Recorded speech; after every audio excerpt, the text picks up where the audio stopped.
Hi everybody, this is Dr. Nadia Fouladian. Let's continue female reproductive system. This is the second video of the female reproductive system. So far we talked about the ovarian follicles, like as you can see here, the primordial follicle, primary follicle, secondary follicle, and tertiary follicle. Now, in the middle of the cycle, in the ovarian cycle, we have ovulation. So ovulation is the release of the secondary oocyte from the tertiary follicle and from the ovary to the space around the ovary that is obviously inside of the abdominal cavity, right? So that's the definition for the ovulation, release of the oocyte that, as we discussed, is a secondary oocyte in the second metaphase, and the follicle that we have around is a tertiary follicle. Now there is a rise in the concentration of the luteinizing hormone in the middle of the cycle. That this is the one that is causing the weakening in the follicular wall, and that is the one that caused the rupture of the tertiary follicle, and that caused the ovulation to happen. The secondary oocyte that is released is guided by the fimbriae of the fallopian tube. The end of the fallopian tube, you have some finger-like projections outside that they are just moving and grabbing the secondary oocyte and get them inside of the fallopian tube. And then inside of the fallopian tube, as we're going to discuss, we have some cilia that they are moving toward the uterine cavity. And all these ones getting the secondary oocytes and running that toward the uterine cavity. And so they're guided by the fimbriae into the antrum of the uterine tube. The oocyte is still surrounded by corona radiata, right, as we discussed.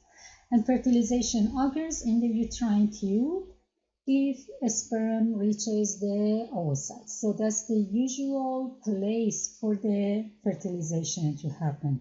The sperm has come from the outside, passed through the vagina, passed through the cervix, through the uterine cavity, now get into the uterine tube. Now it meets the oocyte, secondary oocytes in metaphase 2, and then fertilization happens. Give me a second, please. Sorry for the interruption and for the extra sound. Sometimes it's out of hand. So this is showing the ovary. It shows the event inside of the cortex of the ovary.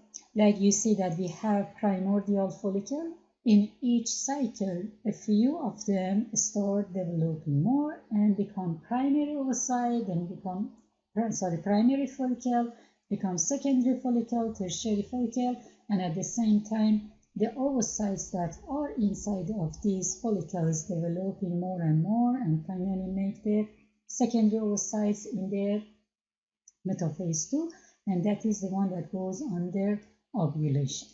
Now these secondary oocytes that has the corona radiata around inside of that, and you see all these ones here, the secondary oocytes within the corona radiata.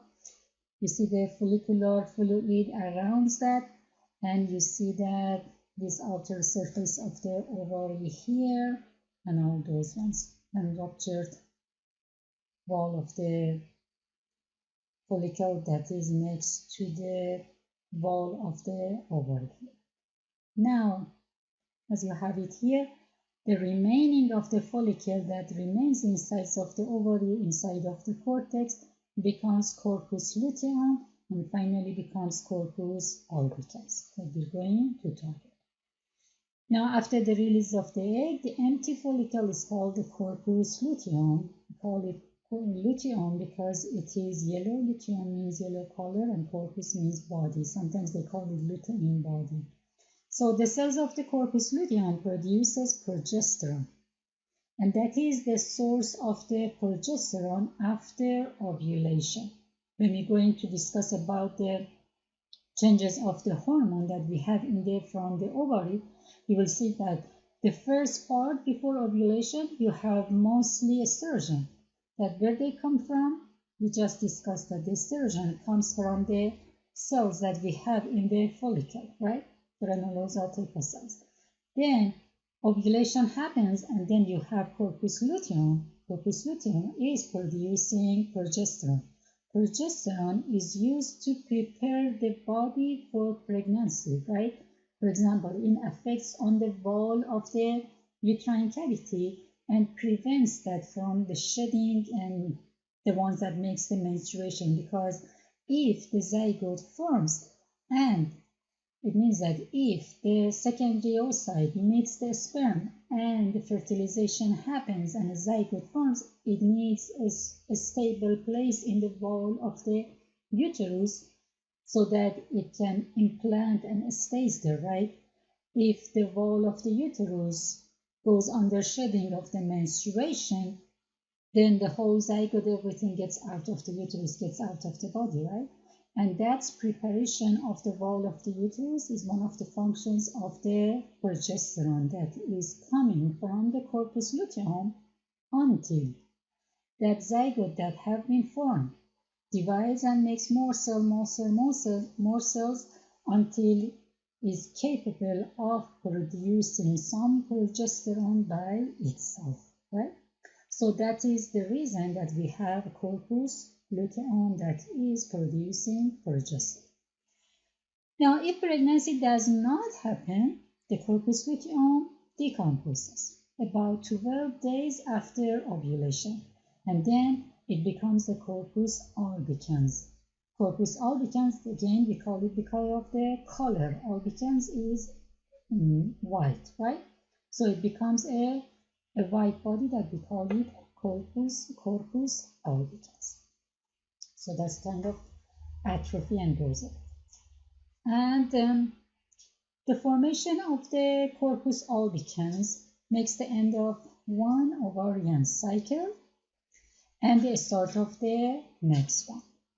So it means that when we have this one, when the corpus albicans produces, it shows that the pregnancy doesn't happen, right?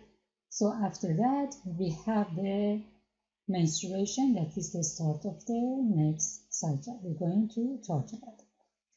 Now, decline in the progesterone and estrogen stimulate release of the gonadotropin releasing hormone. You remember, many of the hormones of the body are under negative feedback. So when we have the progesterone and estrogen goes down, it sends the feedback to the hypothalamus and also send the feedback to the pituitary gland to increase the secretion of the GnRH from the hypothalamus. Then hypothalamus GnRH goes on to the pituitary and stimulate release of the LH and FSH, that they are gonadotropin, right? And then start a new cycle. So that was regarding the ovary and the events that is happening inside of the cortex of the ovary and makes the maturation of the ovocytes, and it makes the releases of the hormone estrogen and progesterone. Now let's talk about the other parts of the female reproductive system, other organs. We have uterine tube, uterus, and other parts. Let's start with the uterine tube. The uterine tube is a hollow muscular tube that is approximately about 13 centimeters long. And it consists of 5 regions that you need to know and recognize them. So the last part of that is called fimbria. That's the one that we said that is like some finger-like projections that grab the oocytes and run it toward the inside of the tube, right? Then after that, you have a funnel shape just right before these finger-like projections out. This last part is called infundibulum. Then You have one dilatation that we call it ampulla, like many other ampulla that we have in the body. You remember you have ampulla at the end of the vas deferens. You have ampulla, like for example, in the semicircular canals of the ear, right? Inner ear, right? You have ampulla in many parts of the body. So ampulla simply is a dilated part of a tube, right? Then after that, you have isthmus. Isthmus is the part that gets close to the wall of the uterine cavity, and it's just narrower than the other parts. And then you have the uterine part that is located inside of the wall of the uterine cavity. So these are the parts that you see here. You see this final end part here, that is fimbrial. Then after that, you have this part that is infundibulum. Then you have ampulla, that is, you see this is dilated here.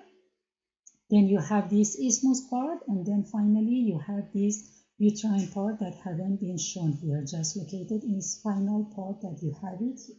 So these are part of the uterine tube or fallopian tube or oviduct, and you remember the mesosalpinx that we talked about that connects that one toward the broad ligament, and that it comes and covers around the tube, the peritoneum, and it comes and covers around the tube.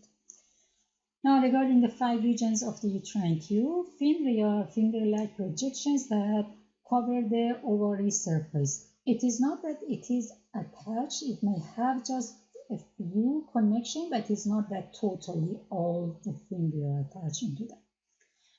But it's covering over that one. And infundibulum, expanded funnel near the ovary. As I show you the location, inner lining of infundibulum contains cilia. So cilia starts from here. Then after that, you have ampulla, you have isthmus and uterine part that opens into the uterus. So that's the gross anatomy of the uterine tube or fallopian tube. Now regarding the histology of the uterine tube, it consists of, as we said, this is ciliated and non-ciliated columnar cells. So they are mixed together. You see one part ciliated next to that unciliated. I will show you the picture and you see all parts. So that's both of them. They have layers of smooth muscles because they need to make some contraction so that it moves the oocytes insides of the tube, because a sperm, it has a flagellum and it moves by that one. But oocytes cannot move by itself. Something have to move it forward, right? So by the use of cilia and the smooth muscles, the oocytes can move inside of the uterine tube. And a combination of the cilia and a smooth muscle, peristalsis, moves the oocytes, and then after that, when it makes a zygote, moves the zygote. Now, the successful fertilization happens in a specific situation. It should be between 12 to 24 hours after ovulation, because that's the best time that the secondary oocytes is viable and capable of finishing the second meiosis and be productive and continue, right? So it's from the sides of the oocytes and occurs in the distal 2/3 of the uterine tube. That's the best region for the zygote to form.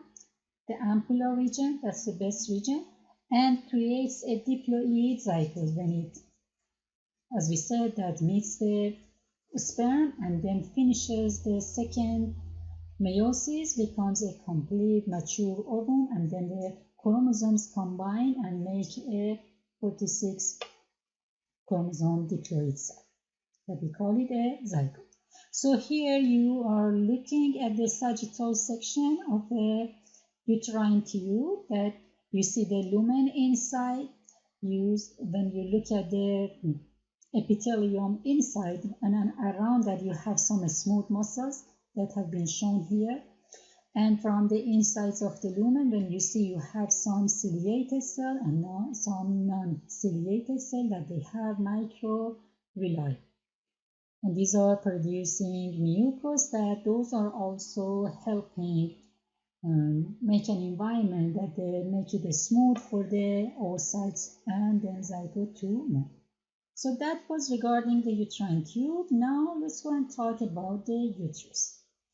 Uterus provides protection for the embryo and provides nutritional support for the embryo and provides a means to remove waste products produced by the embryo, and that's the one that later we're going to call it as a placenta. Now the uterus overall size is like a pear shape, as you already have seen. The size is about 7.5 centimeters long. So if you consider that, it is not very long. It's like this much, this size, right?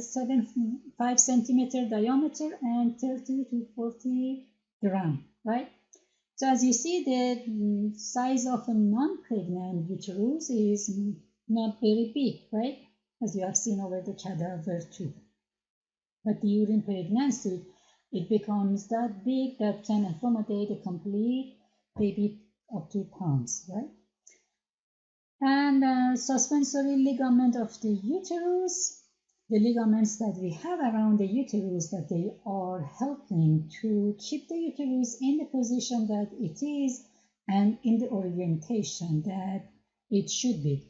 As you have seen, uterus in the body is not standing upright, it's toward the anterior. If this is the anterior part of the body, like you have the urinary bladder in these sides, and then you have in front of that you have pubic symphysis. So this upper part of the uterus, as you already have seen, is tilted toward the anterior, and these ligaments are helping keeping the positions of the uterus, right? Like one of them you already have seen, round ligament. Round ligament from the corner, the two corners of the uterus come toward the anterior wall and get into the inguinal ligament.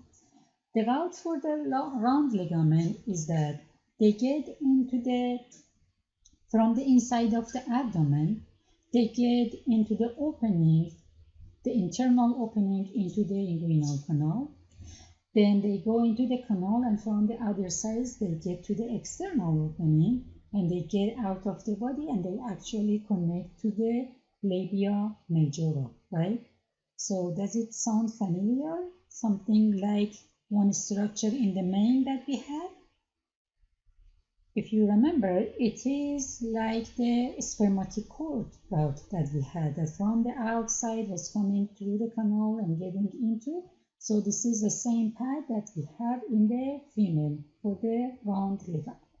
The other two that we have cardinal ligament and uterosacral ligament, but we already have seen the place for these ones. Cardinal ligament are attaching to the base of the uterus at the level of the parallel to the pelvic floor, and then under it's happening under the broad ligament. And uterosacral ligament, again from the base of the uterus, attaches uterus to the sacrum, uterosacral. So positions of the suspensory ligaments, uterosacral ligament extend from the lateral edge of the uterus to the anterior face of the sacrum, and the round ligament extends from the lateral edge of the uterus just inferior to the base of the uterine tube, pass through the inguinal canal to the connective tissue of the external genitalia, and cardinal ligament that extend from the base of the uterus and vagina to the lateral wall of the pelvis, right? This is the same picture that you already have seen. You see uterosacral here goes toward the sacrum and the posterior. You see the round ligament goes toward the anterior wall and passes through the inguinal canal and gets toward the labia majora, and then you see this cardinal ligament here that is toward the base of the uterus. And then regarding the gross anatomy of the uterus, it consists of a body, that is the main part of the uterus. Then if you go above the line that connects the two corners, that it includes the connection of the uterine tube, above that is called fundus. Then you have inside the space that you have inside is called uterine cavity. You have the isthmus, then that I will show you in the picture. You have the internal os, cervix, and external os. So cervix is the last part of the uterus that is continuing toward the insides of the vagina. Then that one inside of the cervix, the uterine cavity continues as the cervical canal.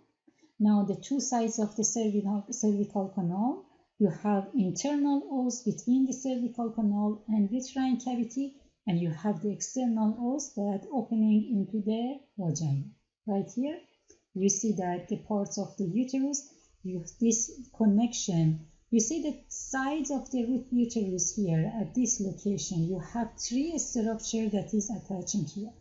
One is uterine tube here. One is it is ovarian ligament that connects to the ovary, and the other one on the other side is the round ligament that goes toward the anterior wall here, right? So this is a structure attaching to this corner of the uterus. Now if you put a line here between these two corners, above that is fundus of the uterus. Then the rest of that up to here is the body of the uterus, and this last part that is becoming the narrower is called the isthmus, right? And let me see if I have been labeled. Yes, isthmus of the uterus here. Then after isthmus, you have this part that is the cervix after isthmus, right?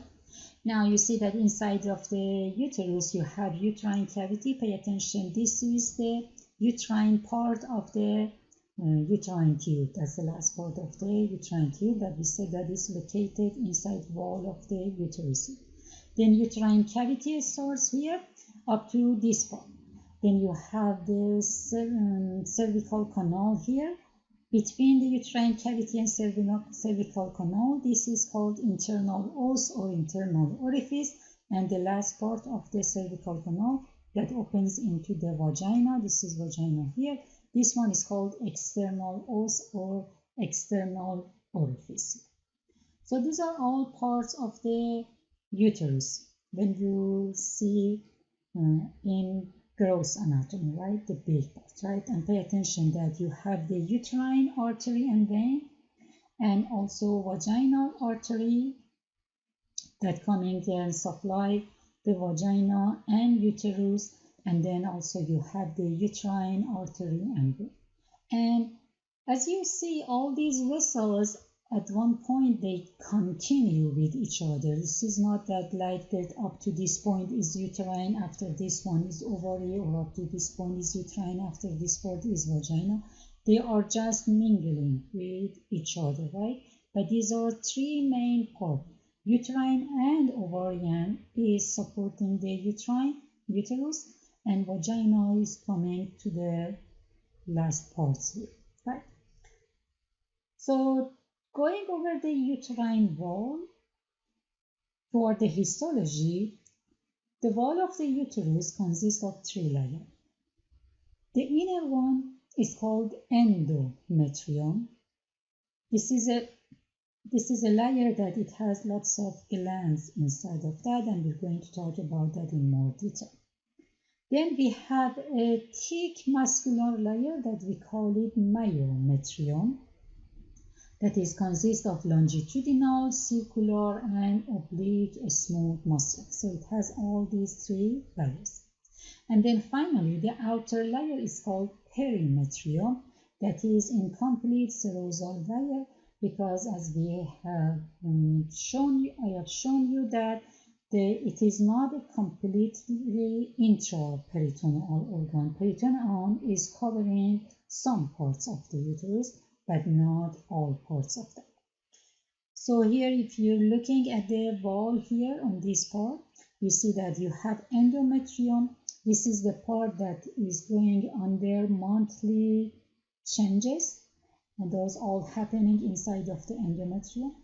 Then you have a thick myometrium, that you have all the smooth muscles of that are arranged circular, longitudinal, and oblique, and these are the ones that when the baby is ready to be pushed out of the uterus at the time of the labor and delivery, these are the ones that are working and contracting to push the baby toward the canal, toward the birth canal. And then finally, at the outer side, that you have the perimetrium, that is the serous membrane that is covering around. Let me see if I have the picture. Let me go back to show you how far peritoneum is covering the uterus in the very beginning picture here. So here you see the peritoneum from the anterior wall that is coming and covering the top of the urinary bladder, then is going here and making a pouch here. Yeah, I think I forgot to mention this one. Making a pouch here between the urinary bladder and uterus, that is the one that we said we call it vesico-uterine pouch. And it just goes over the uterus and it covers that all the way here. This is the one that on the sides makes the broad ligament, and then when it gets to here, it doesn't continue all the way over cervix. It goes here and makes another pouch here between the uterus and rectum. This is the rectum, and it covers the rectum partially and goes back over the posterior wall and continues. So as you see, uterus is covered by the peritoneum, but not all parts of that. Its lower parts are not covered by the peritoneum, and that is the layer, the serous layer, that is called perimetrium. So getting back to the uterus, let's see where we were. We were talking about the uterus and the histology of the wall. Let's see. Talk about this one, endometrium.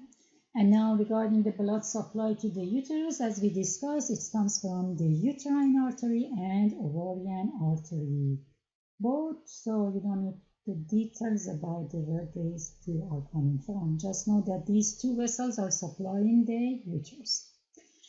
Now, going over more details of the histology of the uterus, let's talk about the endometrium. Endometrium, that we said that this is the internal layer of the uterus, right? Uterine wall, that is inside of the uterine cavity, right? We can subdivide the endometrium to two layers by itself. One layer is a basilar layer, the other layer is functional layer. The basilar layer is a layer that is closest to the myometrium. So this is further from the cavity. And this layer remains relatively stable and constant throughout the uterine cycle. So not much changes happening inside of this layer.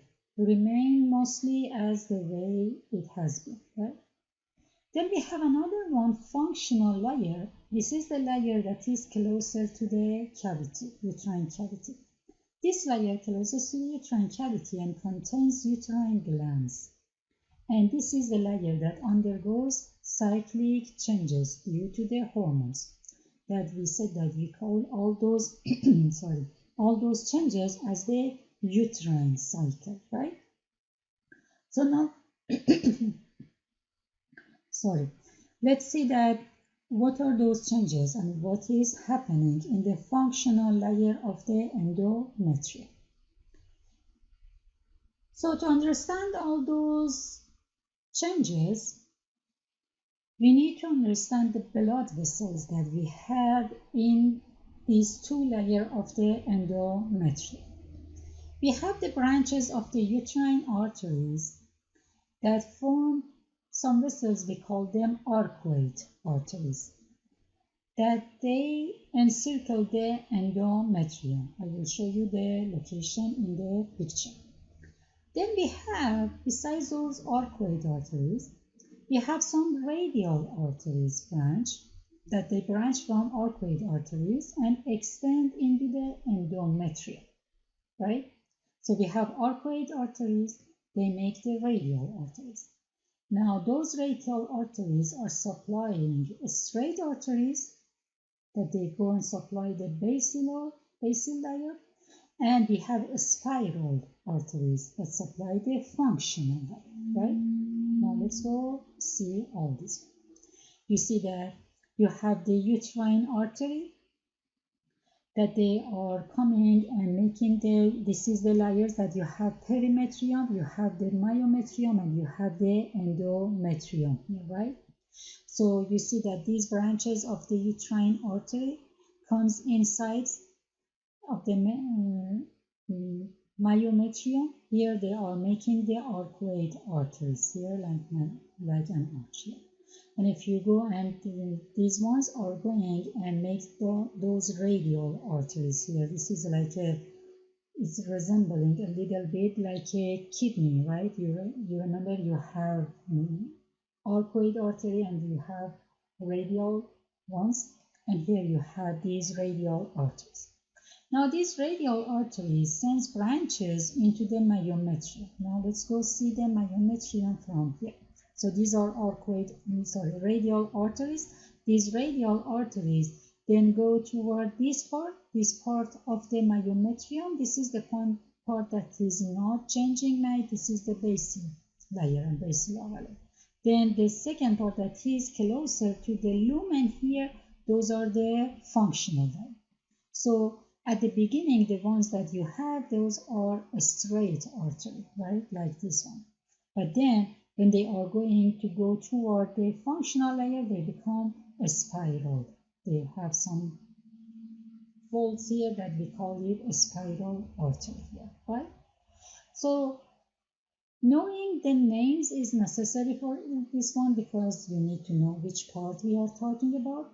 And then you will see that among these vessels, as these vessels are important in the uterine cycle and menstruation that we're going to discuss.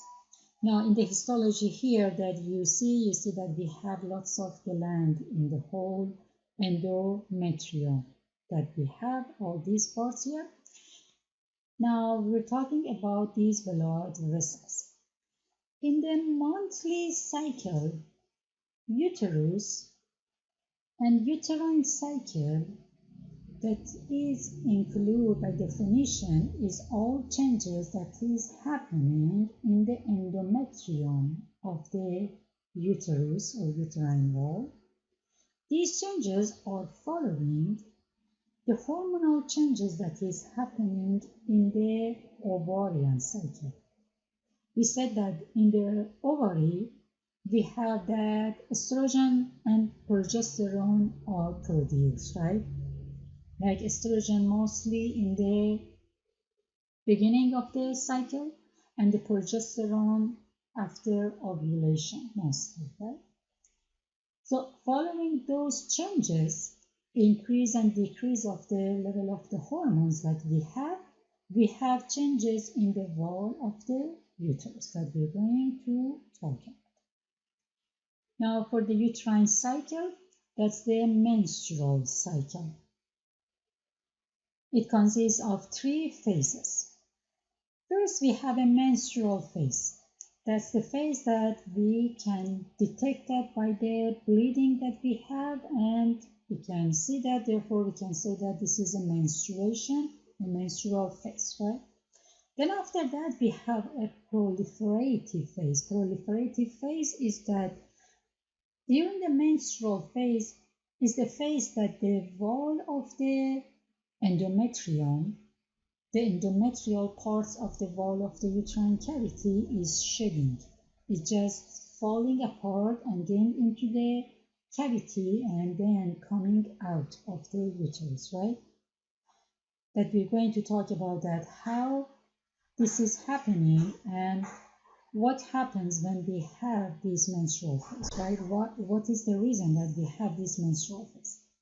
Then after that we have a proliferative phase. Proliferative means that the phase that they start building those walls that have been shed over. And after proliferative phase, finally we have secretory phase. That's the one that they start building the glands again, complete the glands again to continue.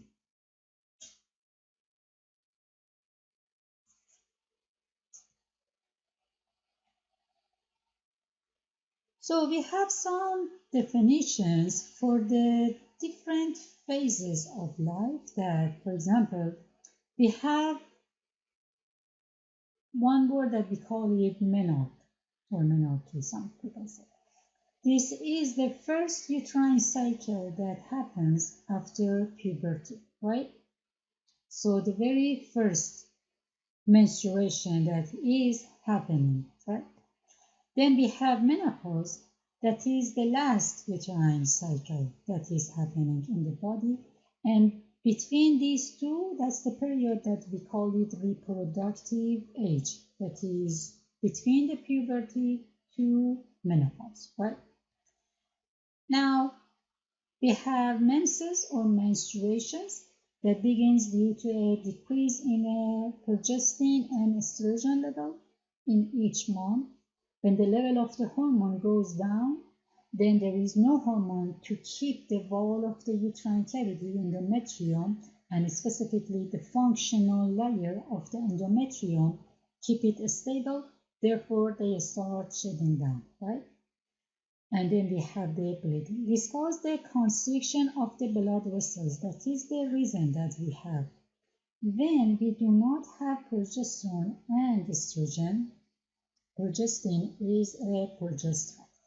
And then when we have the things that is happening, those spiral vessels that we had in the functional layer of the endometrium, they go under constriction.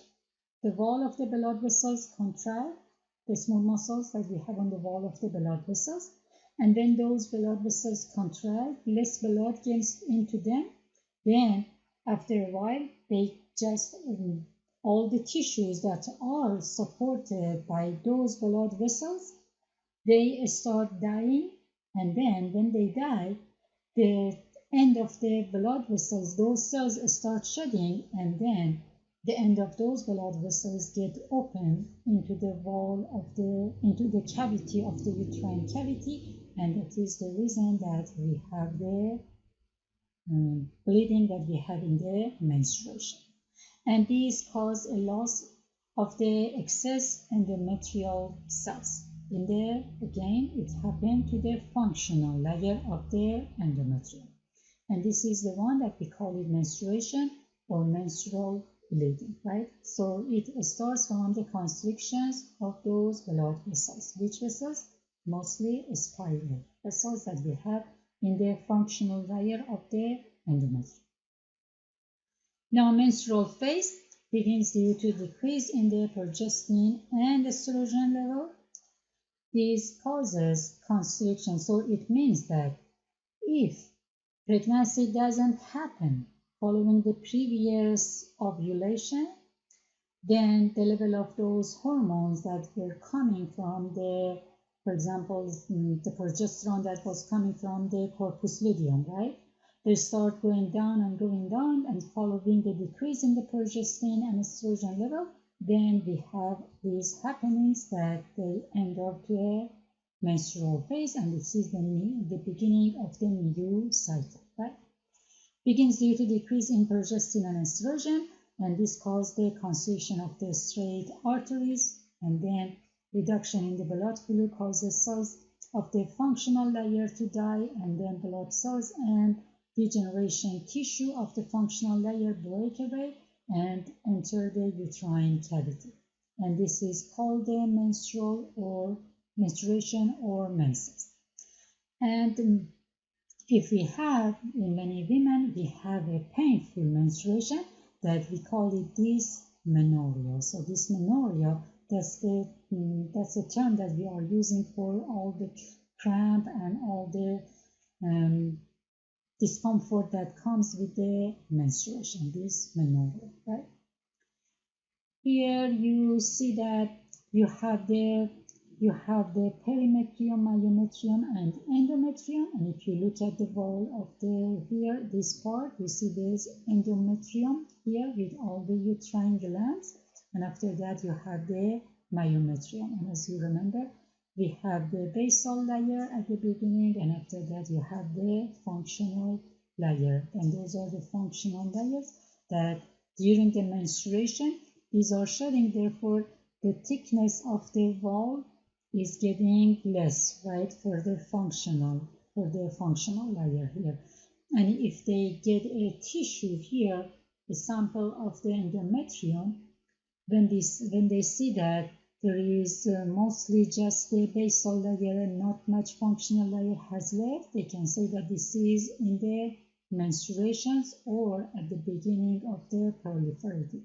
But when it's all have been made again, they can say that this is not in the menstruation. Then the second phase is proliferative phase. In the proliferative phase, increased estrogen that is coming as after menstruation, that the cells that the follicular cells, they start making the estrogen. They stimulate endometrial lining to thicken and create a new functional layer and prepare the body for the implantation of a fertilized egg. And then the middle of the cycle, you have ovulation, and following that, you have the corpus luteum, and in the uterus, you have secretory phase. Secretory phase is the third phase inside of the endometrium of the uterus, and in this phase, progestin and estrogen stimulate endometrial glands to grow and secrete. And the functional layer is now ready for the fertilized egg to implant. And here you see the difference, that how the endometrium here is become thick here. You have the basal layer here, and the rest of that is all functional layer with lots of glands that have been come in the secretory phase here. So this is during the proliferative phase. Oops. And here you see the secretory phase, that the amount of all those glands, they become very deep and much more glands, that you have all these functional layer, and the whole functional layer is much thicker than that one. If you see the whole layer here, you compare it with the menstrual one, you see that how much thicker is this one. If you compare it with this one, and you compare it with this one, insides of the cavity here, right? So these are all three phases of the endometrium and the uterine cycle, and here again you see the uterine glands, that how deep they become when they in the secretory phase. And this is the way that they recognize it when they get a biopsy from the endometrial biopsy, that sometimes it's needed. That is the one that they are comparing to say that in some reports you may see that it was the endometrium was in the proliferative phase or in the secretory phase or in the menstruation. They usually don't get that in the menstruation, but when they say in the proliferative or in the secretory, they referring to this phase. So that was all regarding the uterus and the uterine cycle and the changes that is happening inside of the uterus and uterine cavity and endometrium to make it ready to serve the purpose that it is for. What is the purpose of having the uterus and going all these difficulties throughout the year, from, like, for example, average of 12 years old up to 50 years old for about 40 years, monthly, every month, for what? for once, twice, 3 times, up to God knows how many times that a baby is going to be born, right? So attentions of all male students, you have to respect all the females that they are going under such difficulty throughout the life that keep the human beings species alive, right? So respect them every time that you see every single one of them. Yeah, just kidding somehow a little bit. So that's here. This picture is showing all the events together. So that's one of the wonderful pictures that you may see in your life that shows all levels, all hormones, and all events in different levels. The first one is showing gonadotropic hormone level, FSH and LH, that are coming from the pituitary. And as you remember, these two are under control of the hypothalamus, GnRH, gonadotropin releasing hormones from the hypothalamus, controlling the FSH and LH, that these two are gonadotropins, and these two are secreted from the pituitary, anterior pituitary, right? Then you see the follicles, the stages of the follicles inside of the cortex of the ovary that we talked about. All these ones, we start from the primordial follicle, then you see primary follicle, secondary follicle, tertiary follicle, and then you see that the mature follicle has been ruptured in the middle of the cycle, and that's the one that we call it ovulation. And then the corpus luteum, it forms, and then after that, when it becomes mature, and finally if it atrophies, makes the corpus albicans, right? You already know these ones, right? And then you see the level of the hormones that we have from the ovary, that at the beginning you have more estrogen and you have a low level of the progesterone and a little bit of the inhibin, that when they get in the middle of the cycle here in the ovulation, then they make a surge here. They go all up. The level increase, and that is the one that makes the middle of the cycle in the ovulation. And then after that, the level of the estrogen goes down, because then these ones are not functional anymore, and they're making the corpus albicans, and corpus luteum, and corpus luteum is producing the progesterone, and that's the reason you see that the level of the progesterone suddenly goes up, the level of the estrogen goes down here, right? And then you have the inhibin here, and it goes all the level of all the hormones. If pregnancy doesn't happen and corpus luteum goes away, then you have the corpus albicans, and now the level of all the hormones goes down, right? Then you see the uterine wall, the endometrium, and the changes that is happening during the uterine cycle, that you have a menstruation or menses. Then you have proliferative phase. So this is the shedding of all the endometrial functional layer. Then it start building in the proliferative phase, and finally all those gland parts, they become deeper and thicker, and all those ones makes the secretory phase here after the ovulation. So you see the border between the proliferative phase and secretory phase is the ovulation. And if you want to discuss about all the phases of the uterine cycle, the uterine cycle is about 4 weeks. 4 weeks, that is 28 days. But it may vary a huge amount. It might be even 21 days. Up to 35 days is considered normal. It's just different between different people. What it is important is that remains as the way that it is for each person, right?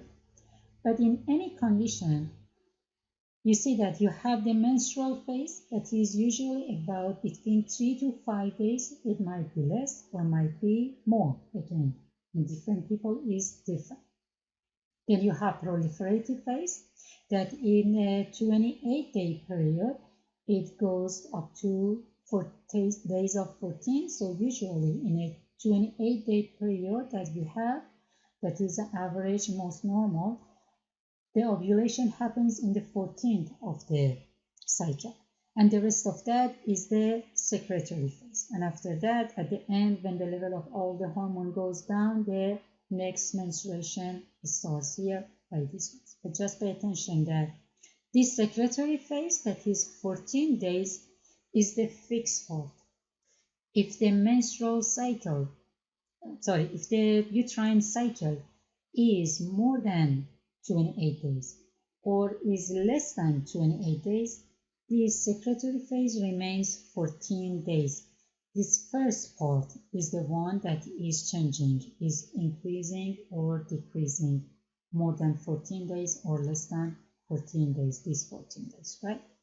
So pay attention to that one, and also pay attention that the level of the FSH and LH, they are going high due to the changes, and these are the ones that are affecting, like FSH makes the ones that stimulates the follicles of the ovary, right? But then you see that in the middle of the cycle, suddenly you have one surge in the level of the LH, and this LH surge is the one that makes the ovulation to happen, ruptures of the mature follicle and release of the ovocytes. That's the one that we call it the ovulation, right? So this picture has everything, like a summary of all the things that we discussed, and it's showing that very well, the relationship between the hormones of the pituitary with the changes of the follicles in the ovary, and the relations of the changes of the follicles in the ovary with all the hormones that are released from those ones, with the happening with the level of the hormones in the blood, and following that with the level of the estrogen and progesterone hormone in the blood, and then the changes that these ones are causing in the uterine wall, in the endometrium. As you see, these are all connected to each other.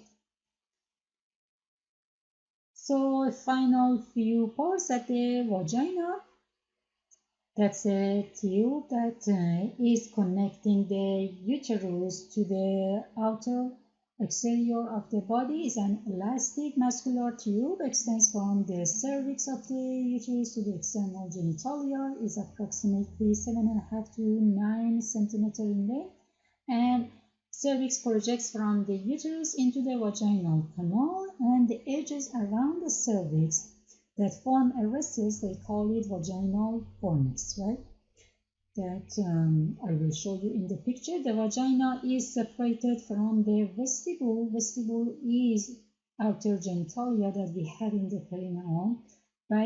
So vagina is separated from the vestibule by an elastic epithelial fold that we call it hymen. Right? So before forgetting, this is the cervix that you have, part of your uterus, and the vagina starts from here. So this recess that you have between the cervix and the wall of the vagina, this part is called the fornix, vaginal fornix. And the other thing that the vestibule area is this one, this outer part of the external genitalia, and then between the vagina and the external genitalia, its vestibule area, you have a membrane here that we call it hymen. So you're looking at the wall of the vagina, and this is the cervix that you see there, and this is the external os of the cervix, and you see the fornix, vaginal fornix here. You see in the vaginal canal that you have those rugae here, all these folds that you have here, and then you have the outer area vestibule, and you have this hymen between those ones. And then regarding just a few words regarding the external genitalia, that you have vulva, that is the region enclosing the external genitalia. You have vestibule, that's the opening into the vagina surrounded by the labia minora, and this is moistened by the greater and lesser vestibular glands that to keep the area moist. And we have clitoris that contains erectile tissue and is covered by prepuce. That is just the part that we have had in the embryonic period. In the male remains and becomes bigger. In the female it just remains the small labia major and mons pubis that forms the lateral and superior edge of the vestibule here. And if you look at that here, this is the posterior anus and this is the anterior here. So you see that you have the urethral opening that comes from the urethra, from the urinary bladder, and you have the opening to the vagina. This membrane here is the one that is called hymen, right? The whole area that you have here is called vestibule, and then you see that you have this part. So this is this membrane, as I said, this is the hymen that have been torn in this part. Then you see this part that is labia minora, and then around that you have labia majora, and then you see this part here is called mons pubis. That's the one that you have after puberty. You have that hairs are growing over that. And other things, you have the vestibule, greater vestibule glands, and we have bulb of the vestibule. We don't need these ones much detail. And you have the glands here and prepuce in this area that makes the clitoris in this area. And finally, for the menopause, menopause is the time that you have decline in the estrogen level that results in reduced size of the uterus. So all the effects of the estrogen that you had now is going down, right? We said that maintaining the organs, right? So estrogen is maintaining the organ. Now when it is not there, the size of the uterus goes down, the size of the breast goes down, tightening of the vaginal wall, that's another effect, weakening of the supportive tissue of the reproductive organs, and also as the estrogen had some widespread effects over the whole metabolism of the body, when it is decreasing, so you will see the shrink of many parts of the body, and that's the one that declining the whole body after menopause.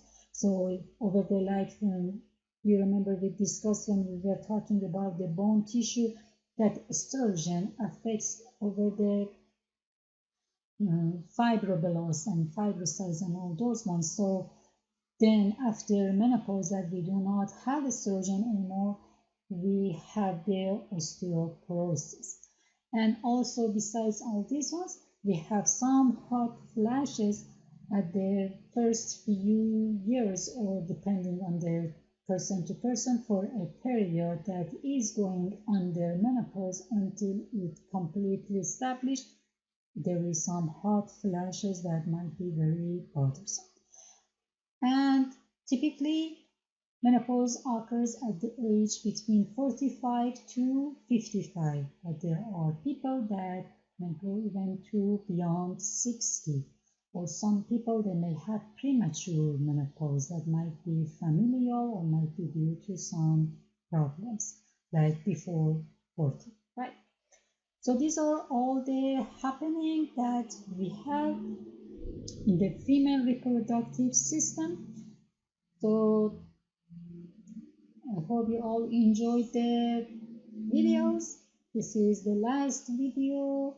So when you got here, you know that you have a good knowledge of the anatomy, right? Very good. So let me see if there is any other slides. I believe it's not, but that's the end of the chapter.